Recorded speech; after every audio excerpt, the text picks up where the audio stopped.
అందరికీ నమస్కారం. Welcome to sieve hand crafts.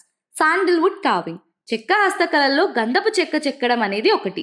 గంధపు చెక్క హస్తకళలు ఇవి చెక్క హస్తకళల్లోనే ఎక్కువ ఆదరణ, ఎంతో ప్రాముఖ్యత పొందిన కళ, అలాగే ఎంతో ఖరీదైన కళ.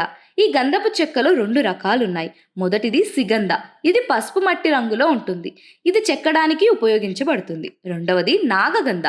ఇది ముదురు మట్టి రంగులో ఉంటుంది. ఈ నాగగంధ నుంచి నూనె తీయబడుతుంది.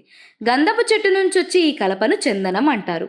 ఈ చందనం కలప చాలా దృఢంగా, అలాగే మంచి సువాసన కలిగి ఉంటుంది. ఈ గంధపు చెక్క అనేది ఎక్కువగా దేవుళ్ళ విగ్రహాలు చెక్కడానికి ఉపయోగిస్తారు. అలాగే ఈ గంధపు చెక్కతో కళాకారుల చేత విభిన్నమైన కళాఖండాలు మరియు ఇతర నమూనాలు సృష్టించబడతాయి. ఈ శాండిల్వుడ్ కార్వింగ్ అనేది చేయడంలో కర్ణాటక ప్రాంత ప్రజలకి కనీసం 1000 సంవత్సరాలుగా ప్రత్యేకత ఉంది.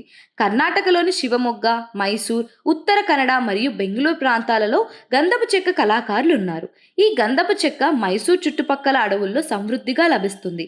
మైసూర్ కాకుండా ఈ ఆకర్షణీయమైన కళాత్మకు సంబంధించిన వివిధ ఆవాసాలు తిరుపతి, మదురై, కోయంబత్తూర్, జైపూర్, ఢిల్లీ, వారణాసిలో కూడా ఉన్నాయి.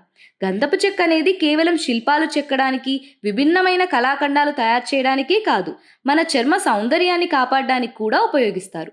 గంధపు చెక్క నుంచి వచ్చే పొడిని వాడడం వల్ల ముఖంపై మొటిమలు, స్కిన్ ఎలర్జీ నుంచి మంచి నివారణ ఉంటుంది. అలాగే గంధపు చెక్కను నీటిలో నానబెట్టి నుదుటిపై రాసుకుంటే తలనొప్పి, ఒత్తిడి నుంచి రిలీఫ్ లభిస్తుంది. మరియు వేసవిలో గంధపు పేస్ట్ని శరీరానికి రాసుకోవడం వల్ల ఒంటిలోని వేడి కూడా తగ్గుతుంది.